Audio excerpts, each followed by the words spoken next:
Nico, one of the core things we did or do in the course is try to get clarity on our niche for YouTube.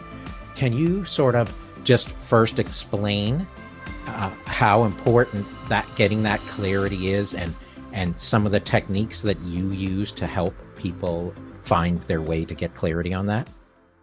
Oh, excellent question, because I'm actually recently, this year, so to say, investing a lot of thoughts into what is a niche, what can we learn from our niche, and so on. Usually, when you start out as a small channel, you have an understanding of what kind of channel you are, what you do on your channel.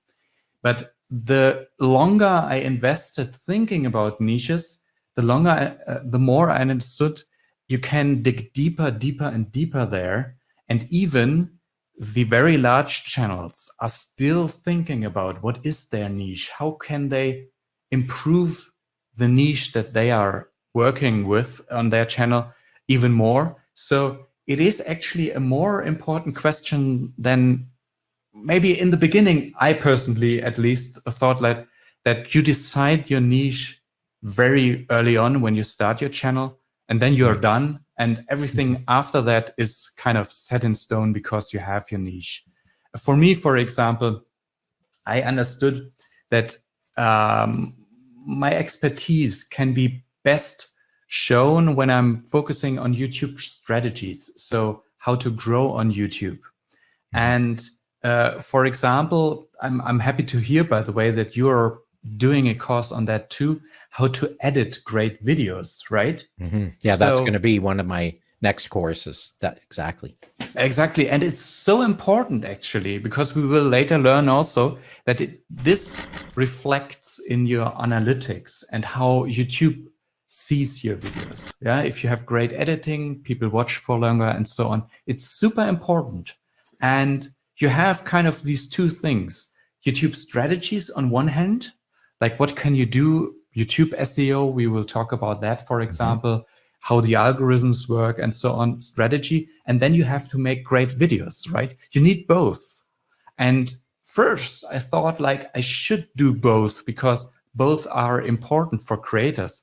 But then again, I realized my strength is in the strategies, and the editing you can learn on other channels. So I explicitly at one point realized, let me leave that part to other channels, because as a YouTube channel, people watch many channels all the time anyway. So I don't have on my channel to have you to cover everything that is important for YouTube, right?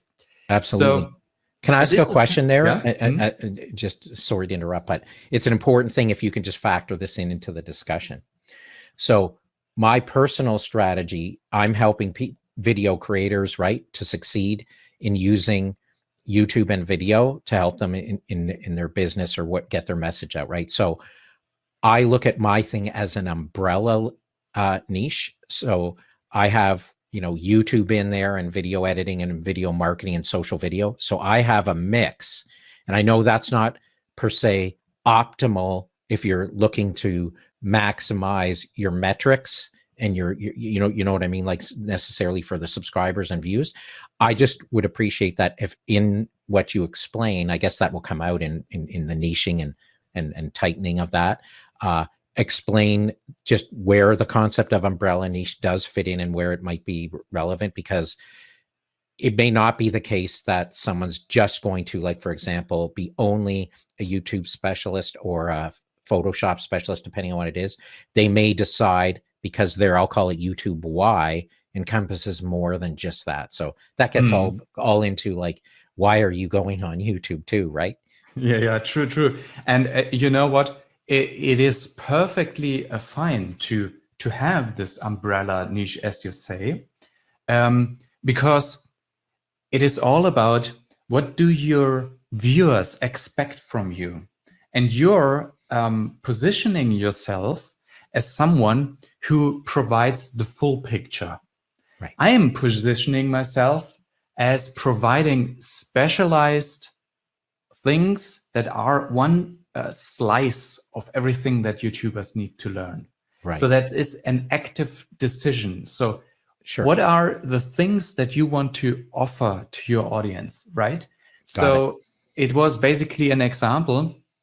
You can make active decisions there of what you want to cover and what you don't want to cover, right? So it is an ever evolving aspect on your channel. So first and foremost, if you start a channel, then don't worry about it too much. You can later change your own definition of what your own niche is. And there's absolutely decisions involved that depends on to whom do you want to speak, to who should be your viewers. And this is kind of, the more you're thinking about niche, your niche, the more advanced you can get into thinking about it as well. But when you're starting out, when you, for example, don't have a channel yet and you want to decide what niche you want to start with, then of course you need to have a first direction, a rough definition of your niche. And the question is, how do you define your niche, right? And the best thing you can do, it took very long for me to understand this, because what is your niche? This is kind of a nebulous question, right? So the best thing you can do in order to define your niche is to collect a list of channels that you found out, that you learned about, channels that are kind of in the same niche as you would like to be. Let me give you an example. I did an analysis for my own channel.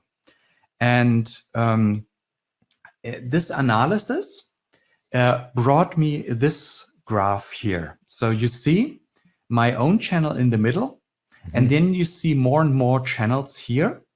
I mean, Nick Nimmin, Brian G, right? Catherine Manning, the other tools providers like VidIQ and TubeBuddy, of course. So these are all channels that are similar to mine and that do similar things. And you can think about your niche when you want to have it more precise, less nebulous. Then you can think about your niche in terms of which other channels are in your own niche as well. And you can learn a lot from that. So think about it from this perspective as an example. And I bet if you're starting out, you watched many videos from other channels. And by the way, it doesn't matter if those are large channels or small channels. The question is here, when you watch other channels that do similar videos than you plan to do or just started doing, for example, then don't think about how they do those videos, but who are the viewers of those channels? I mean, you have your personal style, right? This is your superpower. This will be the reason why you will establish yourself in the niche, because you do the kind of videos in your style that no one else does it in the same style, right? So this is a unique thing that you have. So you will never find in your niche exactly a channel that does exactly the same videos as you do in the same style or so. But you certainly will find plenty of channels that attract the same viewers. Yeah. So for example, if you watch a few channels that you already know have kind of the same audience, people interested in YouTube tips, or let's say DIY channels that are all interested in woodworking, for example. If you do woodworking, certainly you have different projects. You do tables, chairs, but you could also do, cat furniture, like a scratching post or something like that, right?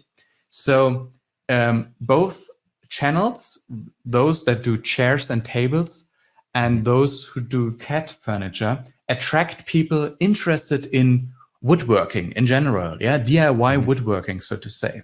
Right. But then you have scratching posts for cats, for example, attracts also the viewers who are just cat lovers, who need inspiration, what to improve for their cat, for their well-being, some fun stuff or something like that, right? And then you have the other woodworking channel that does chairs and tables, they also attract, for example, people interested in interior design. Yeah, those who want to have a house with really nice furniture in it.